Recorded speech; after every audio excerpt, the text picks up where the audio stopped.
Darah tinggi seringkali berhubungan dengan orang yang cepat marah. Tapi sebenarnya tekanan darah tinggi itu adalah bukanlah suatu penyakit, tetapi suatu gejala yang timbul yang disebabkan oleh banyak hal. Hipertensi sendiri bisa digolongkan menjadi beberapa bagian. Yang pertama yaitu hipertensi primer, yang penyebabnya tidak diketahui secara pasti, berasal dari lingkungan dan faktor keturunan. Yang kedua, hipertensi sekunder yang disebabkan oleh sesuatu yang pasti hingga bisa kita diagnosis dan kita obati, seperti kelainan-kelainan pada ginjal, hormon, pembuluh darah, saraf, dan lain-lainnya. Menurut WHO, hipertensi itu adalah suatu kondisi di mana tekanan darah selalu berada di atas batas normal. Sebuah studi yang telah dilakukan pada tahun 1927 dan 1937 telah diadakan lebih dari 30 studi lapangan atas populasi yang memakan hanya sedikit garam. Para peneliti populasi ini melaporkan bahwa ada populasi tersebut tidak ditemukan hipertensi. Studi atas populasi ini menunjukkan bahwa ketika mereka pindah ke daerah yang lebih maju, di mana garam lebih mudah didapatkan, maka mereka akan akhirnya mendapatkan atau menderita yang namanya hipertensi.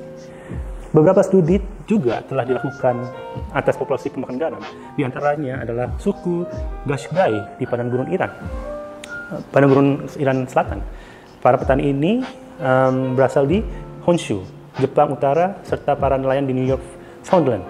Ditemukan bahwa di antara penduduk ini, hipertensi ini, stroke dan penyakit jantung sangatlah merajalela.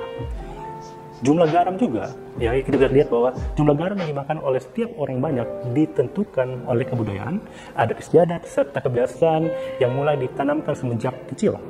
Jadi, keinginan untuk memakan makanan yang asin ternyata bukan disebabkan karena kebutuhan fisiologis tubuh, tapi karena sudah menjadi satu kebiasaan.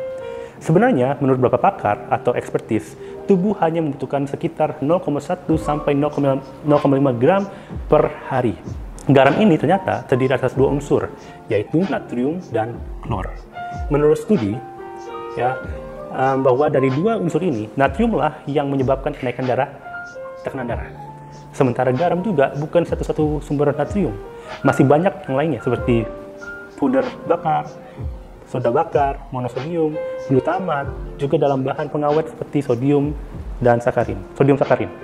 Jadi, seseorang yang memiliki tekanan darah tinggi ataupun mewarisi kecenderungan untuk menderita tekanan darah tinggi harus berhati-hati terhadap garam dan makanan lainnya yang mengandung banyak natrium. Dia juga harus mengurangi jumlah garam yang dimakan secara bertahap. Yang perlu dihindari adalah cemilan atau jajanan yang diproses dengan garam seperti asinan, biskuit asinan, dan lain-lain. Menurut riset yang dilakukan oleh Dr. Murray dan kawan-kawan di Indiana University, hasil riset lain menunjukkan bahwa setiap garam yang memakan banyak garam, dia cenderung untuk menderita hipertensi atau kebal secara genetis, dan akhirnya akan memiliki keturunan yang mengalami hipertensi juga. Masih banyak yang harus dipelajari tentang efek garam pada kesehatan. Beberapa peneliti juga menunjukkan bahwa garam meningkatkan kepekaan seseorang terhadap stres.